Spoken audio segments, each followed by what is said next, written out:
You're tuned in to Just One Hot Mom with host Nanika Ansari. Get ready. She's about to bring you that fire, that flavor, that heat, all that passion and more from around the world and in your neighborhood. Stay tuned. Hey, hot peeps, it's your girl Nanika Ansari, and it is a cold day in the neighborhood. Every week we go through this, and I feel like I'm just announcing like a tsunami of different type of weather. So I'm gonna tell y'all the truth. It is freezing outside. That wind is a beast. But I do not care because in the studio with me today, I have Mr. Johnathon L. Jackson.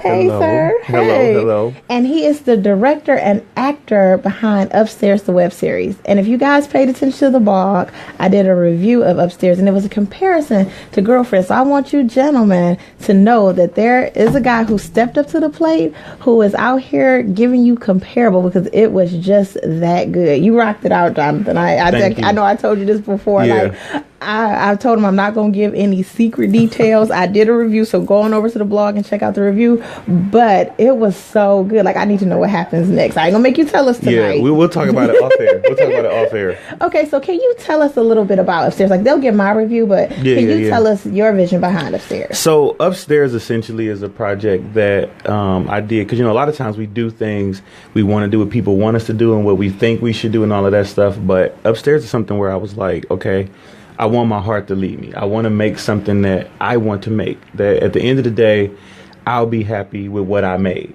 And so after that, I honestly started writing it. It's an adaptation of a screenplay I did called Hero Complex. Oh, that's a good one. Yeah. It's an interesting script, but I took like some of that script and some of those characters and just shifted them into a web series because I was like, man, what do I want to see? Mm-hmm. That's where I started. What do I want to see on TV or whatever?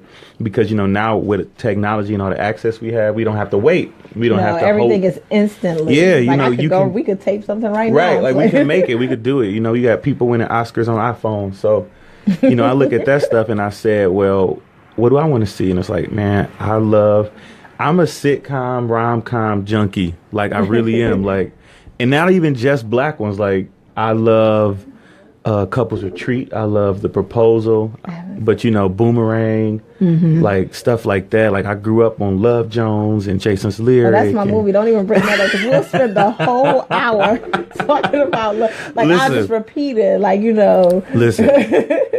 That's one of those movies that it's a classic, and it introduced a lot of us to things we haven't thought about. For me, when I first saw it, I was like, hey, poetry kind of dope. Right. But spoken before that, word, you were thinking wow, you didn't know what it was because every poet was some weird person in you know what school. I mean? And then you have him and he's going there, I'm working on something that's new. It's called A Blues for Nina. And you okay, this is kind of sexy. But you know what? And it also made it sexy to be a poet. Because before you was just a little nerd, little geek. But this made it sexy. So I told you we ain't going to get started on Love Jones. Well, anybody who knows me knows that that's my movie.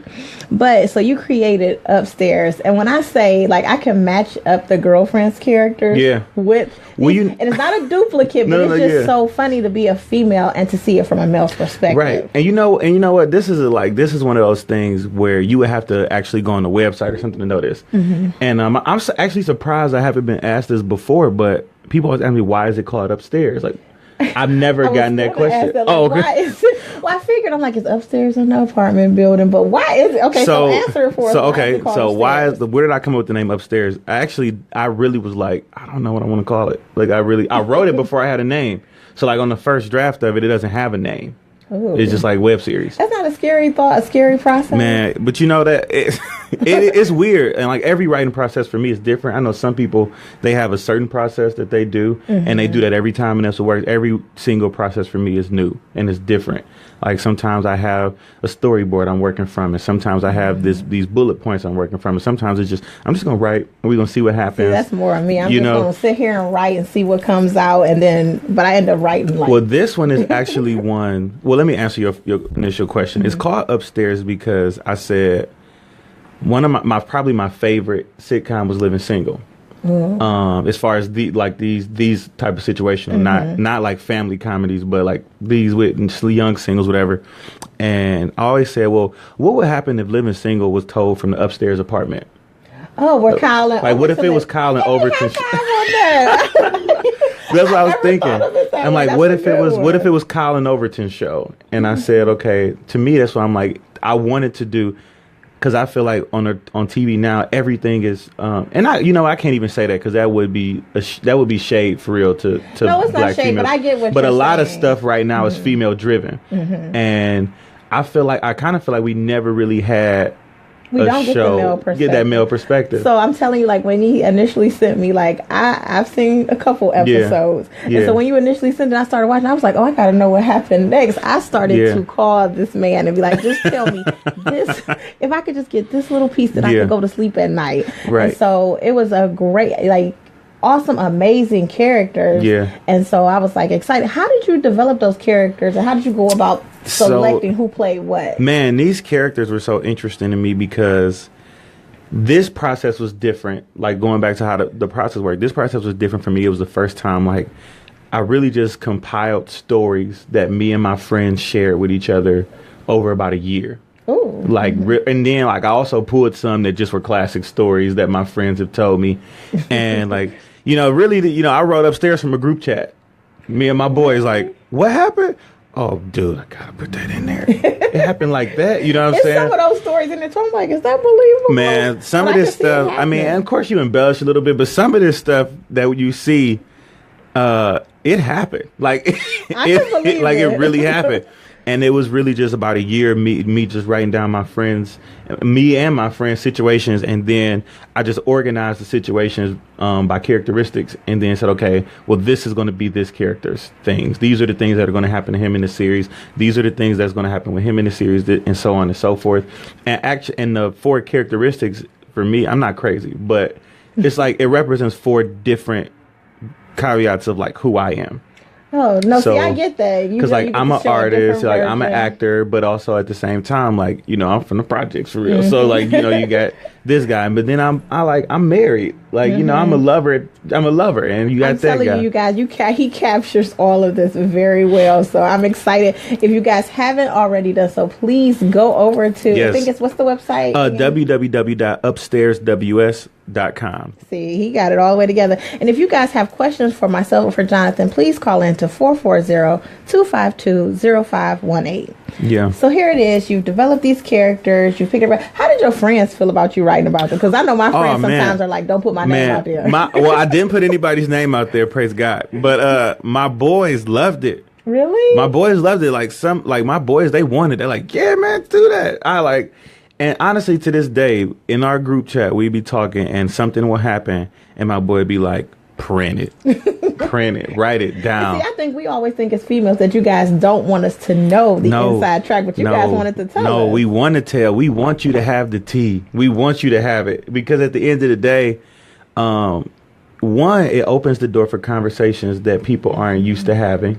Like, I literally, I had a dude walk up to me and he was like, yo, you really be looking at dudes? And the way he asked it was like, he asked it to me like, sometimes I be thinking that too. Like, I just, like, that's how he ain't want to say it, but he didn't want to say that. It was a conversation. Yeah. He was like, so you wrote that, right? I'm like, yeah. He's like, so you do that, And I'm like, because he doesn't want to be the only one. Right.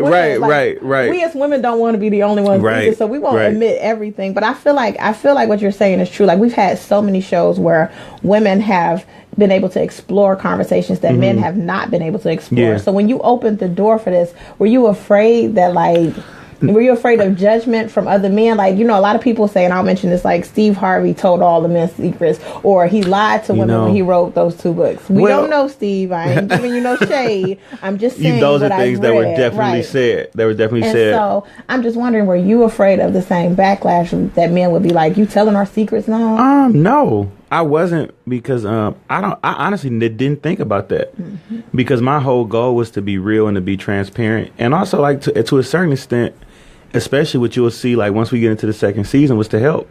You know, I'm here for the second.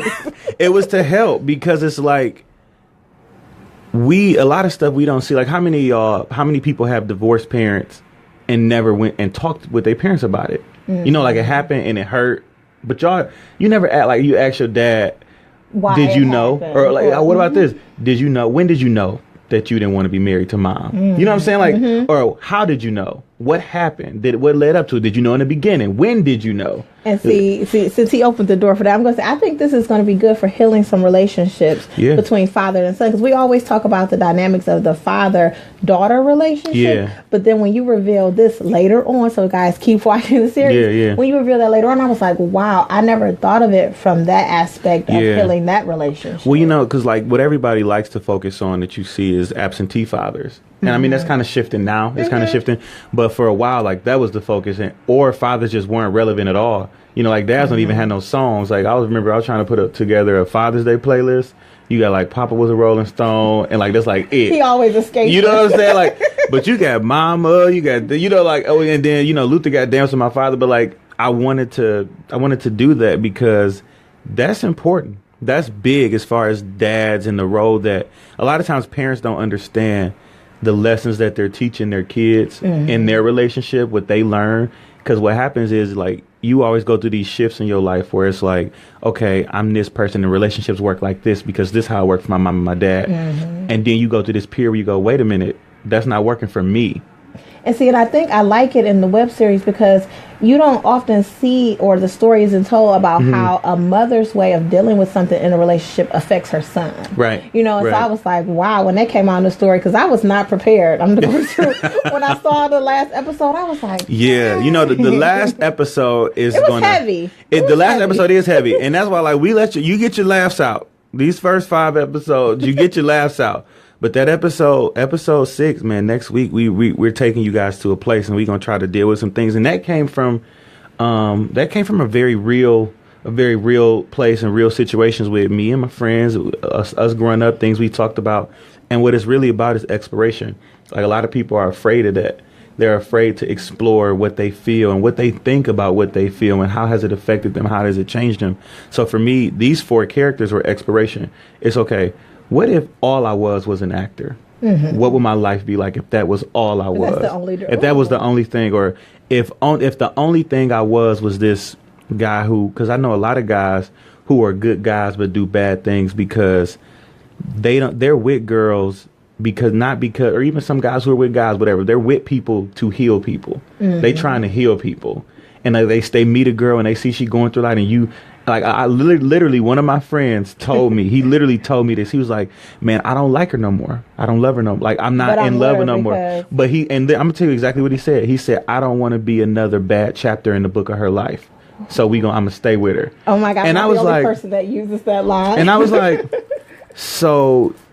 but you're not. And this is something that my sister told me this. She said, my sister in the Lord told me that. I was like, not my sister, but she told me, she said, you're not sparing them though.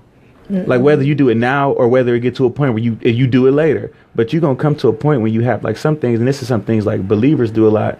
Like she told me, she said a lot of times we want to pray about it, but we don't want to face it.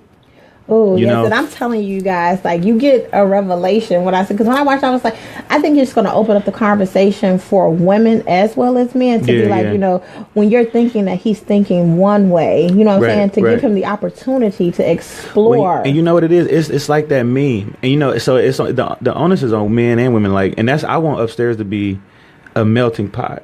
You know, it's like, and that's why, like, it's centered around these guys, but the women have these moments and these monologues in this series where they're letting you know what they think too, because ultimately we have to come together. So like, you know, guys, if she asks you, you have to be able to articulate. You have to fight through this, the minimalistic way of speaking that men have. Like, you know, guys, we fine.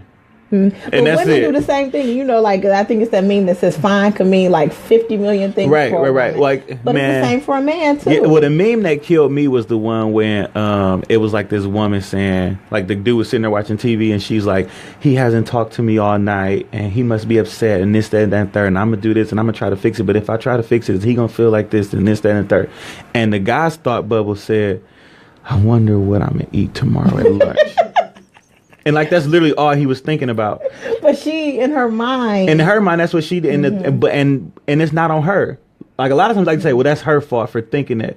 With that represents a lack of communication in your relationship to the point where she has no idea what's going on inside your head. And that's something I learned in my marriage. Like, my wife would go through moments when she wouldn't have any, like, she didn't know who I was in certain, like, she, you know what I'm saying? Like, because you're still growing as a person, even though you are married to this person and you're intimate, you know what I'm saying, on so many different levels, you're still growing. Oh man, she's so sick of that. Like, you know, like we went through, you're going to keep growing. We keep changing. It's mostly me. Like, I keep changing. So, and my changes are like drastic. I think that's like an artist thing though. Like, you know what I'm saying? Like, it's just, we're naturally drawn. It's like, this didn't work, so let me change. So, how can I revamp this? You know, and it's like my life has revamped so many times, and like, you know, we got married when we were 20, and because of that, you know, like, if you just think about like, who were you at 20 and who were you at 22? Like, how different is all that? The time, like, because I'm divorced, but I got married when I was 19. By the time I was 25, I was a totally brand different new person. You know, and so it was like, oh, like we have nothing in common at all. And so, you know, it's like, yeesh, like, what do we do now? Yeah. But I think this is just my personal opinion, that artists take it to a whole nother level because we're constantly creating. And when you're constantly creating something, you're inventing something new. And so you kind of become a new person with each thing that you create. Right. And that's true. And it's like, you know, even with, and that's why I wanted a married couple in there too. Because that happens. Like, people are married. He's a part of the married couple, by the way. I can release that because it's out there. Y'all, he a trip. But you know what else? You know what I said? I was actually, like, a couple weeks ago, I was at rehearsal with the actress who plays Rose. And we were talking. Like her. Oh, she the truth. Mary Frances, she the truth. I really like she's her. at rehearsal for a play that she's doing now. Congrats. Yeah, she's doing Jelly Belly in Ensemble. Check her out. But I told her, I said, what I want to do with, and this will kind of, I don't know what it will reveal or how people interpret it. But what I want to do with Rose and Caleb is, I think the prototypical marriage that we saw was the Cosbys. It was Cliff and Claire. And it was perfect. And I'm not even saying that that's not real, because I know some relationships that do remind me of Cliff and Claire. But what I'm saying is, we never met Cliff and Claire in their 20s. When we met them, they were established. They were grown. We didn't meet Cliff in med school. We don't know who Cliff was when he was getting his bachelor's, and he was a track star and he was a football star at Hillman. You know what I'm saying? Like, and how they dealt with each other in the beginning of their marriage when they had a new baby. Like, by the time we come in the story, they 5 kids deep. You know what I'm saying? It's like a nice house. You know, they have everything. They've established. And that's the thing. They didn't talk about bills and all that stuff. They had money. Like, but what is it like when you're building together? What happened if Cliff, Cliff pulled the Quincy in Love and Basketball and said, at least she had time for me to Claire. Like, what happened with that? I feel like Claire would have checked him. I'm sure she did, but we didn't see it.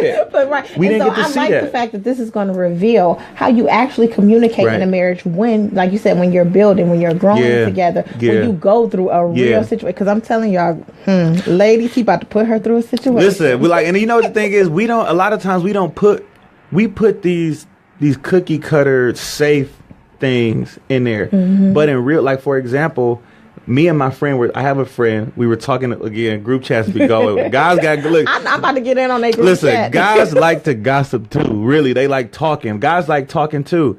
And today, like literally today, a friend of mine was texting. We were talking on the phone, and then we were texting about this certain situation that he's in, and it's just like we were talking about what do we think represents a breakup. And I told him, I said, the interesting thing to me is that we always, our view of relationships is so warped that we think the only time you leave somebody is when something bad happens. Right. And so a lot of times we stay with people who we shouldn't be with because nothing bad happened. And that's it. It's like, well, why would I break up with them? They didn't cheat. They didn't do this. They respond to my text. They text me good morning. But a person can be good and not be for you. And they can be good and not be good for you. That, lady. And sometimes it's kind of like, need to be reminded of and that. That's the thing. Like, and the person could be perfect. Like, they could be great people, but not for you. And at the end of the day, like, I could come in here, I can have the perfect sweater.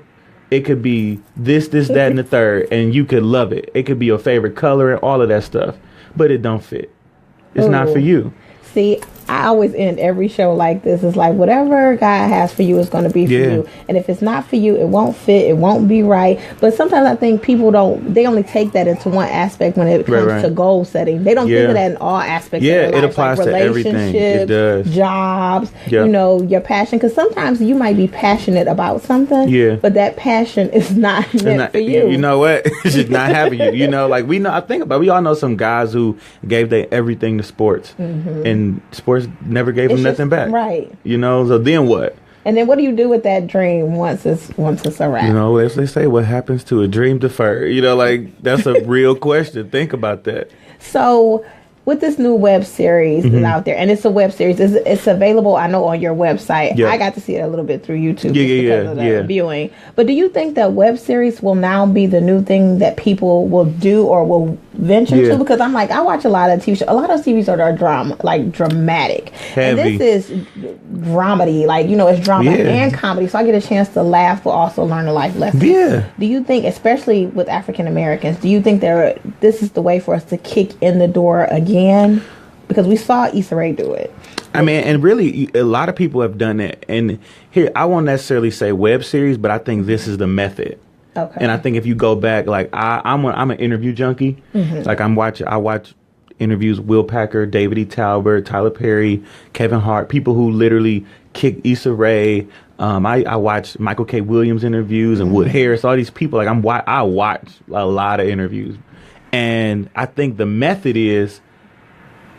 And it's really do the work. You do the work, and they'll find you. You know, they'll come get you. Like they really will. And it's kind of reminds me of like, you know, like people have this misconception of the term waiting. And we think of waiting, and we think of it like doing nothing and just sitting there and waiting for something to happen. But waiting actually means serving. You know what I'm saying? Like, what you call a waiter? You call a waiter, you know, it's a server. Server, waiter's like the same thing. So it's like, while you're waiting, serve your purpose, serve your gift, serve whatever it is you're trying to do. Like that. So then when the people who need to find you, they find you doing what you already can do. It's like David Talbert told me once, he said, when I went into the studio to do First Sunday, I had already had multiple national tours under my belt. I already had an audience, so it was a no-brainer. The conversation is different if I go in there with my own audience and say, hey, I sold 1 million seats on the tour. I sold 2 million seats or whatever million seats on the tour. Let's do this movie. It's a no-brainer as opposed to me walking in the room saying, I got this great idea. I'm telling you, it could be a hit. Trust me. It just puts you in a different position. And so once again, we go back to something we talked about on the show before, which is building your brand. You have to. You know, you put in the work to build your brand so that. But I was just thinking, because I'm like, there's nothing comparable. Like when I watched it, and you know, I told him, I'm not going to gas him up just because he's here. But when I watched it, there was nothing comparable on TV right now. Because like you said earlier, like there's nothing that the crew is all black men. I mean, they're the women too, but it mainly focuses in on you guys. And so it was great. I'm like, why haven't we seen this on TV? You know, I don't know, and it makes me wonder, like, because we had this movie called The Brothers. I don't know if you like, and that was my movie too. It was a great movie, you know, but it's like just a movie. You know what I'm saying? It was a movie. You watched it, they're not growing, man, then we were entering into these generational clashes too, because people were like, you know, the younger fans are like, I want to binge watch it. I want to watch it right now. I want all 6 episodes right now. And then you have people like, and I tell them, I say, y'all don't know what it feels like to wait week to week. Like I tell them, I say, y'all don't know what it feels like when Will got shot. We had to wait a week to find out what happened. We was watching Fresh Prince when Will got shot. And I said, like, right now, I'm still, to this day, waiting to know what happened to Miles. Miles, we was watching Moesha. Miles gets kidnapped. Dorian owes somebody some money, and the show never come on again. I'm like, y'all don't know what it's like to wait. To just be stuck. And you like waiting, like, or, you know, think about it. What happens when Scooter comes back home and Khadijah got a boyfriend? And now I got to wait a week. Oh my God, wait. You know what I'm saying? Like, so it leaves you wanting. And that's the thing, like, y'all, that's a part of it to me. And that's why, like, as much as people wanted it, I wouldn't. As much as I want to binge watch the next 6 episodes, I was like, okay. But now it's like, because it made me go back and watch, like, okay, let me see where I might have forgot a piece, or it might have been a little evidence for and that, you could do that too. And now, like, that's the thing, like, and my team, the team on this was so dope. You know, the team on this. You have an amazing cast. The cast, the people behind the scenes were like, everybody was dope. And that's why, like, I love them so much, because when you come to somebody, like, you're essentially pitching your dream to somebody else. Mm-hmm. And 9 times out of 10, people don't believe in your dream because they didn't see what you saw. Mm-hmm. So they're not going to believe in it. Like, they didn't see it, right? Seeing is believing for a lot of people. But when I pitch this to people, and that's the thing, like, it's my project, but it's not. Like, it's all of our project. See, I like the fact that you realize that it's not just you. It can be. It takes more than just you to It can be up. because no man is an island. Like, none of us can sit out there, put our flag in the sand and do it by ourselves. Nobody can. If somebody tell you they're a self-made man, they're a self-made liar. Mm-hmm. You know, it doesn't exist. That's a fallacy. You know, whoever you point out, I'm pretty sure if you find the receipts, you can go through. You can find who like, helped them. Yeah, like I remember reading this article about a lady talking about, I got rid of my debt, and the start, I did it by myself, right? And the start of the article was, I started with the small loan of $250,000 from my father, and I'm like, okay, so you know what I'm saying? Like, you can't say, and that's not a small loan. That's number 2. Right. But it's like, you know, it's like these people, man. It's like what I learned from my mentor. One of my mentors taught me, get people who do what you don't do well. Don't be threatened by that. Mm-hmm. Don't be threatened by people who act better or people who direct better. Because like I co-directed, but a friend of mine, Ananias Dixon, did most of the directing, and I just kind of directed the scenes he was in. You know, cool. And to be able to do with the no, that's Shaka. Oh, Shaka. Shaka was like the main director. Shaka a trip, by the way, y'all.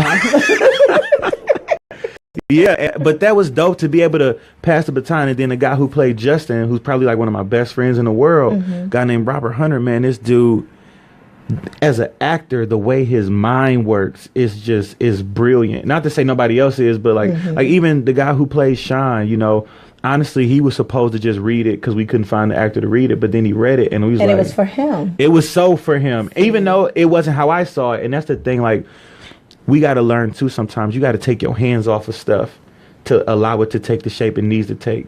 Because in my mind, I said, Sean is this. And then he did it, and I said, okay, well, maybe Sean's that. And see, I probably wouldn't see Sean any other way than I saw him. And now you can't. Now you can't see Sean any other way. And, you know, and I thought about it, and I said, you know what? It actually wouldn't work.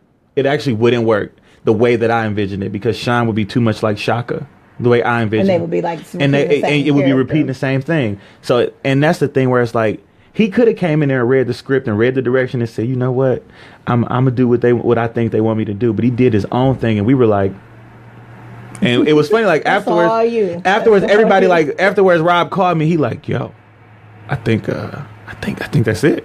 That ain't what I was thinking, but I think that's it. You know, and we had that thing immediately, and like the only roles who were precast, and that's the thing. Like when we started this, we were thinking something completely different. Like, honestly, I came into it like, yeah, you gonna direct the guy who plays Shaka. I came into it, and people don't know this, but I said, you gonna direct, I'm gonna be Shaka. He wasn't even gonna be in it. I wanted to be Shaka. I couldn't see you guys any other way, because the now, characters fit perfectly. Like, I could. So what happened was, we didn't have Caleb. I'm trying to see Jonathan, but I'm seeing Caleb. Like, I can't believe you did that. I want to tell him about his stuff happens all the time, but I'm going to let it go. But what happened was, we didn't have a reader at the audition. Like, when we didn't have somebody read it, so I said, okay, I'll read Caleb. And I really didn't want to, but I read it, and then the actress who I read with left, and we sat down, and like everybody's looking at me, and I'm like, what's up? And then one of our superwoman on set, Mia Jones, looks at me and goes, you killed that. I'm like, what you talking about? They was like, yeah. And then Jason's like, and it was Shaka's like, bro, I think you should be Caleb. And there you get Caleb. And I'm like, but I'm still like, no. It's like, and I wanted to have my hand. This is my project. I ain't doing. I'm Shaka, because I want to be Shaka. And then like we had another guy, a friend of mine, Mark Moore. He was thinking about Shaka, like, and we just did it. It didn't. And then same thing happened with him. The secret behind Mark Moore. You know, Mark Moore is actually my cousin. Like, we're really. Oh, okay. Okay. So I was like, I'm coming in to interview with you. And he's like, do you know him? I'm like, no. I'm like, do you? He's like, yeah. I'm like, okay, tell me about this guy. But I'm like, no, don't tell me, because I know him as Caleb already. And I'm ready to judge Caleb. Right. But Jonathan is such a dope, cool dude. Like, you know, for you to take these characters and develop them, and for me to see each one grow in their own direction. I can see the storylines going. I can see where you guys come together, and I can see where the storylines go their own separate ways. And it's to just me, amazing. And that's so important too, because we don't. A lot of times we think when people's life take them a different direction, they're not our friend no more. Right. They can't possibly come back. Right. Together. And that's not the case. You know, like Sean, you know, we'll see where he ends up at the end of the season, and we'll see where all these guys end up. And it's like we'll see how that plays out. And it's like, but they boys, you know, like my boys, like the guys in my group chat, we live all over the country, you know, but we still boys. Like, and that's something I learned too. And see, but I like to see that we see the backstory now, because I was like, if you notice in a lot of writing lately that you see the backstory after these characters have been developed, and then you start to wonder what's wrong with them, but then you find it out. Yeah, and and we have a little bit of that, but as a writer, I was taught that if you don't know these characters, you don't care about them. You don't care about the back. Like, if I don't know who you are, I don't care about that. Like, don't show me 80 years down the line, season 4. You know what I mean? That I was so and so growing up. Yeah, I did. That happened the other day on Grey's Anatomy. Hey, hi peeps. I ain't mad at Shonda though. You know, she is one of my favorite writers. You know, I'm trying to be on Thursday nights along with her. Listen. Hey, hi peeps. We're going to take a short break. Jonathan and I are in the studio. We're talking everything upstairs, so stay tuned. Hey, hot peeps, welcome back. You are tuned into Just One Hot Mom, and I am here with Johnathon L. Jackson. He is the mastermind behind Upstairs, the web series.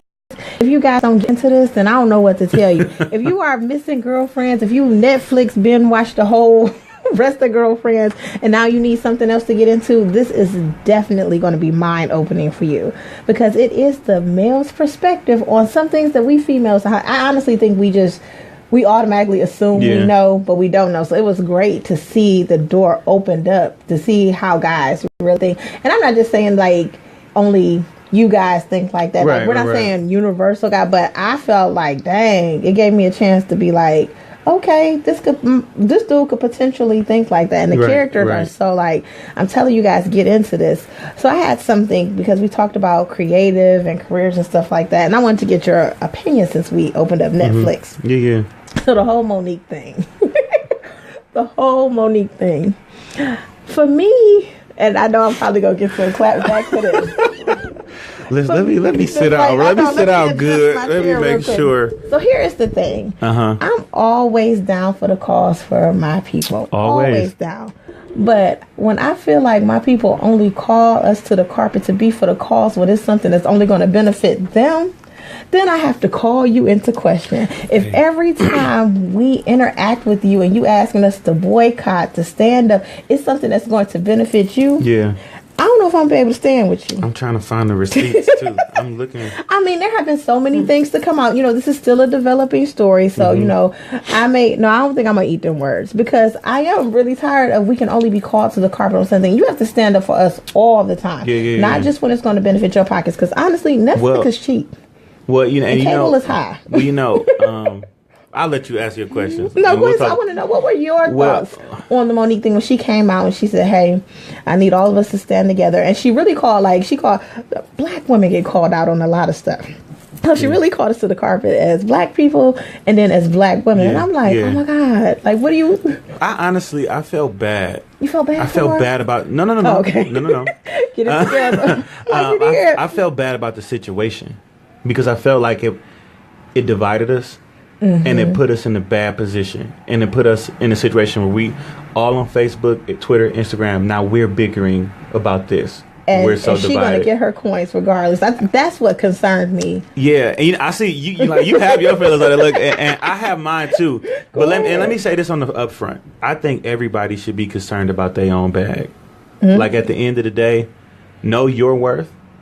And you know, like I deal with it all the time. Like, when somebody asks me, how much would it take? How much do you need? Like, that happens. And you got to know, first of all, you got to know your price. Before you even get into the conversation. You should come into the conversation knowing what you need to make it happen. You know, you got to count up that cost. That's one. And for me, I feel like everybody needs to be concerned with their bag, but also independently of others' bag. Don't pull my bag into question concerning your bag, because your worth is your worth. My worth is my worth. And don't count my pockets. Don't. Like, and that's like, and that's one of the things. I have some friends who are athletes that they say is always weird. everybody knows how much money you make. Like, imagine that. That is like, weird. That's weird. Like, nobody knows how much money we make. Like, so-and-so is worth this and their salary cap is going to be this. I think the reason why I was, like, not annoyed by her, but annoyed by the situation is because, you know, like, you have to stand up for the regular, everyday person. Well, and here's the thing. Like, my feeling about that is twofold. I have a few, like, and I'll hit them quick for you. Number one, I think she has every right in the world to ask for what she feels she's worth. Exactly. I'm going to agree with that. You have every right. If you feel like you're worth more than that, great. As far as that, I don't have a problem with that, with her saying I'm worth more than that. Where my problem came in was I felt like she was pulling others down to lift herself up. And don't give me this, I'm the most decorated. Like, that's because now you're shading another black one. Like, you can't ask black women to support you and then shade black women. And now think about, and this is the part nobody was talking about. Me and my friends talked about it, and I brought it up. I'm about to get in the group chat. But listen, I said, tell me what company has shelled out more money to black people in the last 5 years? Like, who? You're right. You know what I'm saying? Like, as far as entertainment, but not even just for stars. Like, we're focusing on Dave got his millions, right? Chris got his millions. Shauna got his millions.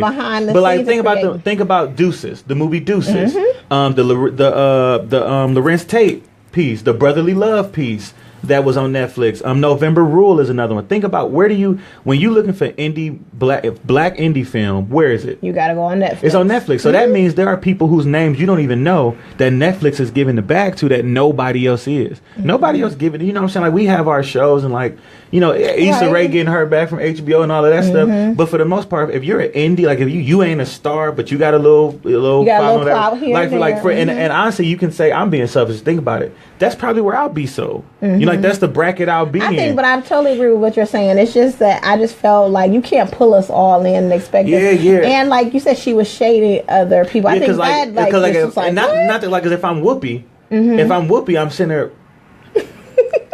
Wait a minute. Do you not even recall that Whoopi is a comedian? I think sometimes people forget. Well, and then too, like, here's the thing, like, I'm not trying to shade Monique at all. I just feel like we all have to be, and I'm not even gonna get into any of the other stuff. It's just the bottom line is know your worth, and your worth is not attached to anybody else's worth, because it's just yours. And you know why I say that? And it's not even to say, because, you know, most of us, we all say Amy Schumer not that funny to us. Obviously, she's funny to somebody. She had a #1 movie. You know, she sold out the Garden, whatever. So somebody thinks she's funny. I don't care. Right. But I could see why she got the bag. I'm going to respect her for her art and her artistry. And you know what? You discredit people. But not even that. Like, think about this. When you connect your worth to somebody else's worth, what happens when their worth drops? You drop. That's why my worth is connected to me and me. It's about me. You know what I'm saying? It's about me and my brand. It's not about Amy Schumer's, because Amy Schumer might be the flavor of the week. You know what I'm saying? And in 5 years of Amy Schumer making $200,000 or $50,000 for her special, are you gonna then say, like, what they're gonna come to you and say, well, Amy Schumer got $50,000, so we're gonna give you like, you know what I'm saying? Like, so that's why your worth is yours. But I think that's the whole thing. And I think I listen to, like, her podcast or a radio station sometimes, and she's like talking about staying in your lane. Like, I think that was a moment you need to take your own advice and stay in your lane. Listen, I don't know the ins and outs of that deal or whatever, and I believe black women. I support black women. I think black women are worth. I think they're the mothers of this universe. I really do. And I feel like, crown on. I'm telling you, listen, I don't know where we would be without them. I mean, how many times they gonna save us, you know? And I just feel like everybody, you can't connect it to other people. And I just say that because that's going to drag you down. Like, it has to be self-sustaining and self-sufficient for you.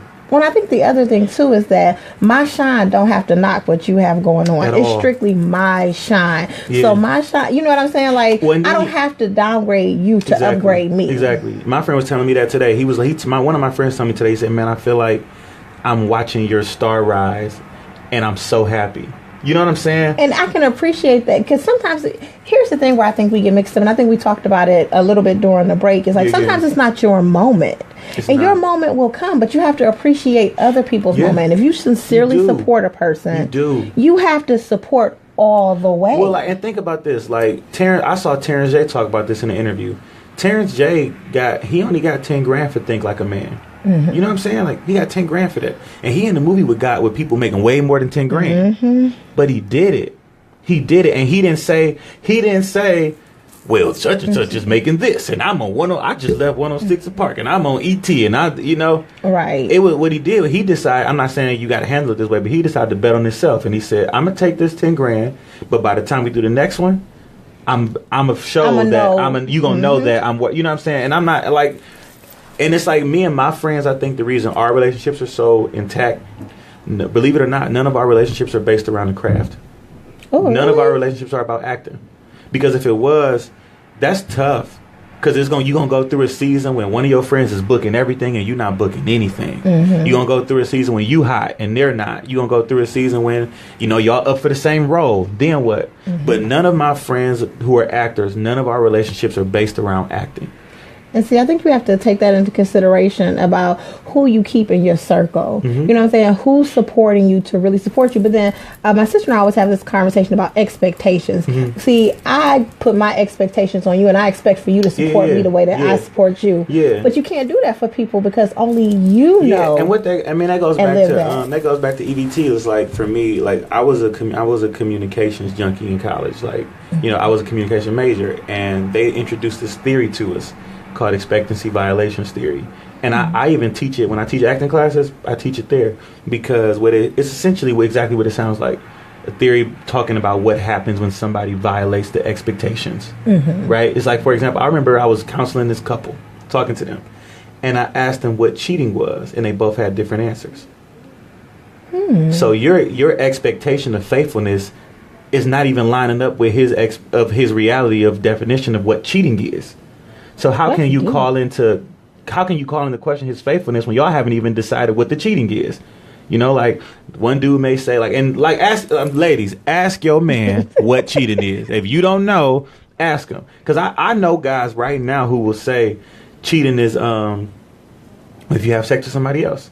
Anything under that is not cheating. Mm-hmm. I know guys who will say there's no such thing as cheating if you're not married. See, like if we just go together, that's I can't a whole cheat nother on show. You know what I'm saying? But if you don't know that that's what he thinks, it's you all will be about out here. communication. It's all about communication, and that's the what we talk about with upstairs. Let's talk. And that's the thing. The reason I wasn't afraid about this man and women thing is because as long as we have this schism between us, we'll never be on the same page. It doesn't need to be a man-woman thing. We need to be together. Well, we need to open the door for conversation. And I really honestly think I cannot wait for other people to catch up, to see the last one so that I can finally talk to somebody about it. Well, you know what? Y'all gonna be, listen, I don't know. It's gonna be interesting. We talk about it. The people who are involved with I'm gonna need y'all to call me up. We talk about we be sitting there, we be like, what are you thinking? Where do you see it? How do you feel as the character? Me and Rose talk about that a lot. How do you feel? Because I need to know. I need to give me her number. I need to know, what is her plan of action? Listen. So first, let me get this out there real quick. When does the second season drop? I'm not gonna lie. We haven't started filming it yet. It's right now. It's being written. Did you write the part of this yet? Oh no, that part is just the resolution of the first the first season. That we gonna deal with that in episodes 1 and 2. The season 2. So that's we know that that we know it's. I know we don't know, but I know. I know it's in my laptop. Don't steal my laptop. I'm thinking about it because I need to know what happened.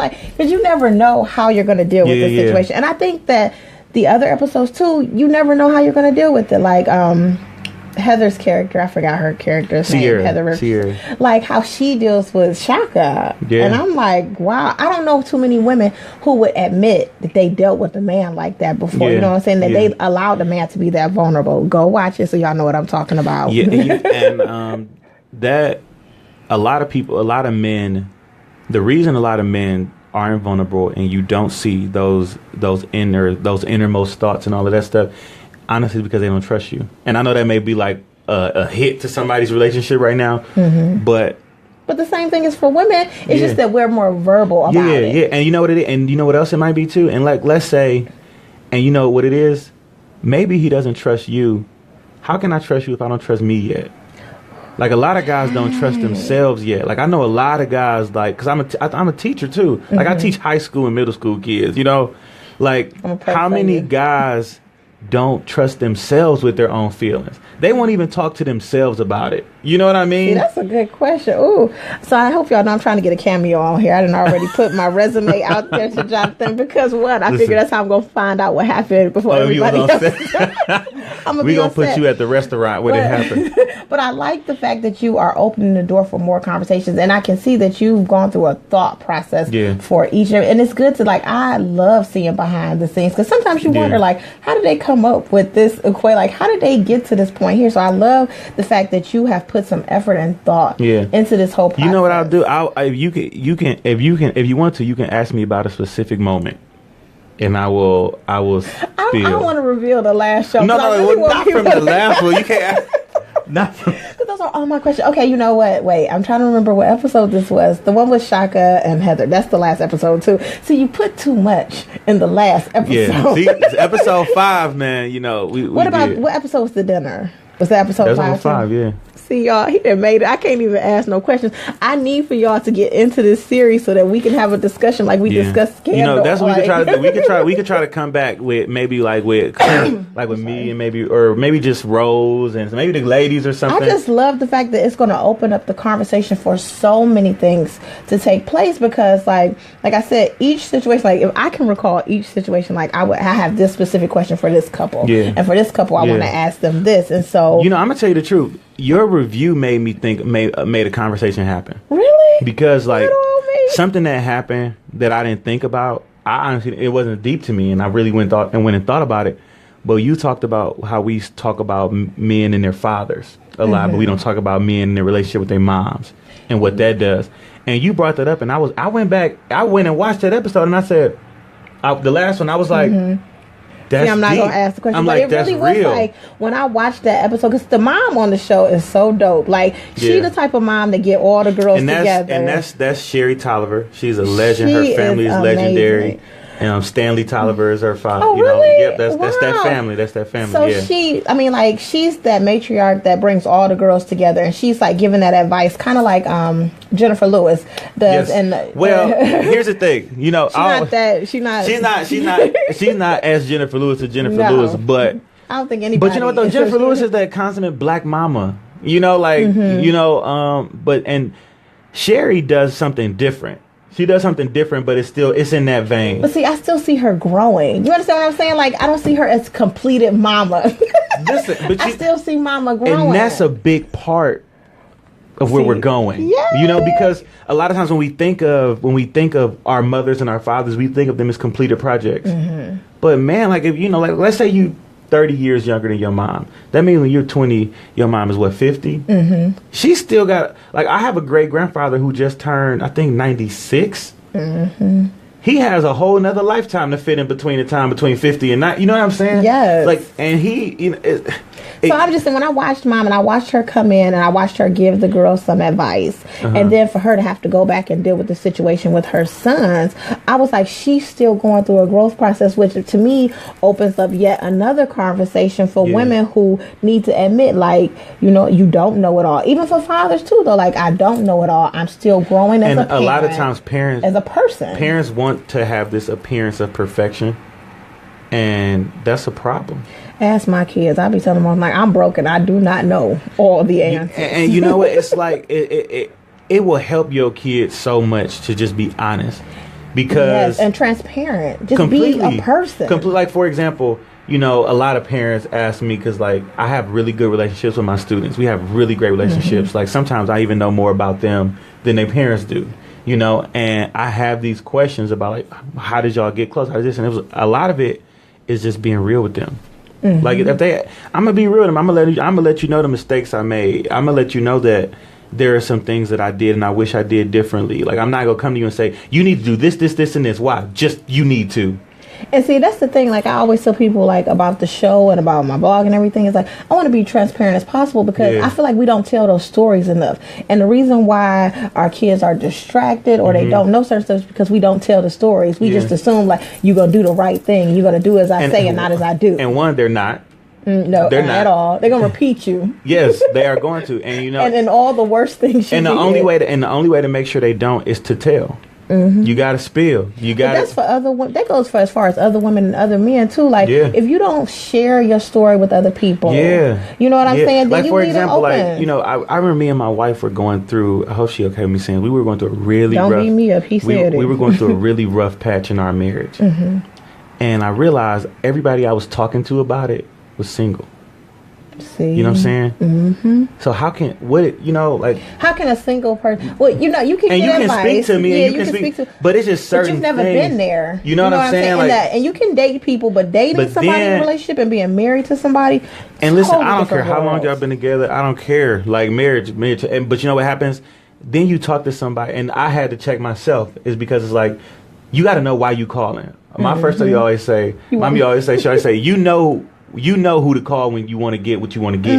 You know, if you want somebody to be like, girl, I can't stand him either. I knew he was this. You know exactly. That's why we have our think friends. about we all got a friend who we can call. But if you want somebody that's gonna tell you the good and the bad, and they're gonna help you get together and all that stuff, you know who to call too. And that's the thing why I don't stress about that. People gonna reach out to who they want to reach out to get what they want to get. When I was really ready to fix my marriage and to work on it, I knew exactly who to call. I never called them because I wasn't necessarily at a place when I wanted to fix it. I still was trying to figure out if I wanted to. Like, I don't know. People like, what about you? I'm telling y'all, that's how he act in the show too. Like, he don't know. I can reveal that because he already done acted like that already at the show. But it's just good. I cannot wait for you to finish telling the story. So hurry up, and give me my script so I know what I need to say or the look I need to have. Season 2 is gonna be it's gonna be dope. I believe it is because like I can see like when a person is so passionate about something, like I always think it's like giving birth. You can't give birth, but you know what it's like in that form. So like, this is my baby. I'm going to take care of it. I'm going to love it. I'm going to nurture it. And on top of that, some of the other people working on it feel like that. See, and that's amazing to have a team that supports you like that. So shout out to the whole cast and crew of Upstairs because I'm telling you, guys did an amazing job. Like, I have a hard time sitting. Like, I will turn something on, sit down, walk away, and come back. Like, I was went from like in the car with the iPad to my office, still had it on. Like, I probably didn't take no calls that day. I mean, the people behind the scenes, even like you talking about like Tamiko, who she's a can't really pronounce what she did. She's like an esthetician, something like that. Esthetician. Like, that's what she is. I'm gonna let you say it. And that's her title. But she does so much on set. She's the type of person walk on set, energy not right. She like, okay, wait a second. Let's fix it immediately. You know what I'm saying? Let's get it together. You know, a person you have to appreciate people you like got that. people like Mia and Tamika. Tamika came through so clutch. These are people, and those are people just like, what needs to be done? Let me figure out what needs to be done. Or even sometimes before it becomes something that needs to be done, they're doing it. Done. And that helps a lot. That helps a lot. All right, so we've got Upstairs going on. Now, I'm going to tell you, because I speak life into my guests. What's next? Next for me, honestly... we got season 2 coming up. So you got season 2. Got season 2 is going to be next. And we're ready for it. But do you see anything else? Like, oh, man, I have the next 30 years of my life planned out. Oh, that's good. I don't even got the next 5 minutes. She just gave us the 5 minute flash. Listen, it's like for me, I have it because I have a vision. I have these goals and I have things I want to accomplish. So it's like, okay, these steps. This is how you get there. This is how you do this. So yeah, we got season 2. I'm actually working on a musical. Oh, that would be so dope. I'm not musically inclined, but no. It's a piece called Two Roads. It's about 2 second-generation slaves who both want freedom 2 different ways that are sisters. One of them wants to run for freedom. The other one wants to rebel and fight for freedom. So they clash, and that's what the musical. Oh, I'm here for this. I'm gonna be sitting right front row doing the review, y'all too. He ain't even ready. I got that. And me and my wife are actually we're doing this thing. We're kind of walking in purpose together, and we're keeping it under wraps a lot. But we're working on a series. Well, when you're ready for the review, you know who to call. Yeah, look, me and my wife are working on this series right now. You don't gotta tell us. Because I don't want her to beat you up because you told her information. Listen, I made a decision in my life. I'm only going to do things I love from now on. You know what I'm saying? If I don't, I'm only going to buy. It's a magical feeling. I'm only going to buy clothes I love. Like, if I just like the shirt, I don't want the shirt. I need to love that shirt. You know what I'm saying? And me and my wife are doing this thing. We're working on this thing, and it's gonna be dope. Oh my gosh. Super. I'm gonna have to come up with another word. Now, how can we as a community support you? Because I want to start pushing us forward. We just talked about that, like in the South, like the art is respected and they support each other. How can we as a community I just got back here? from Miami. And they were supporting you, wasn't they? Well, it was just crazy. Like, I saw they have this thing called Wynwood Walls. It's a section of the town where it's like all art, and the whole town is just basically like, I'll show you some pictures when we're done, but it's like the art and the way, like, they will block off a street so somebody can paint the wall. See. You know, and it's the collaboration. So what can we do for you? Yeah, because you're one of our own. You Cleveland's own. How can we support you? I think the number one thing we could do is watch the series, watch it, support, and, like, you know, share, comment, like, subscribe, all that stuff. Because what that does is it allows me to build the brand and the base for me to do everything that I'm trying to do. And the good thing about it is, like, I do a lot of stuff here. And you do, like, I was noticing, like a lot of stuff I do is here, and that to say, like, people do ask me to do things in other places. Like, well, like, I literally have somebody say, what you think about doing upstairs in Vegas? Keep it here. You know what I'm saying? But it's like, but you know what I'm saying? Like, that's the thing. So, like, for me to continue to do stuff in Cleveland gotta rock with it. Okay. Cleveland has to be the base. So, like, you know, if you could do those things, and also, like, if you're interested in producing, you know, because these things aren't free. It's not free to do. These people, the cameramen, the soundmen, these locations, these actors, like, everything costs money. And we made a lot of sacrifices with the first season. And for the second one, I would like to not have to make those same kind of sacrifices, especially for my actors, you know, because, like, the actors, man, they made a lot of sacrifices to be and it's a dope show for those actors. Yeah. So I want to thank you for coming on. Thank you so much for coming on. Hey, Hot Peeps, Jonathan just told you how you can support Upstairs. His information will be available on the website. And I need for you guys to go over, subscribe, watch, just like you're doing for me. Go on over to justonehotmom.com because that's where you're going to find all the information. Even if you want to donate, whatever it is you want to do, to whatever it is, you know, like, if you just want to help, whatever. Well, guess what, guys? You've been tuned in and you've been elevated. Talk to you soon.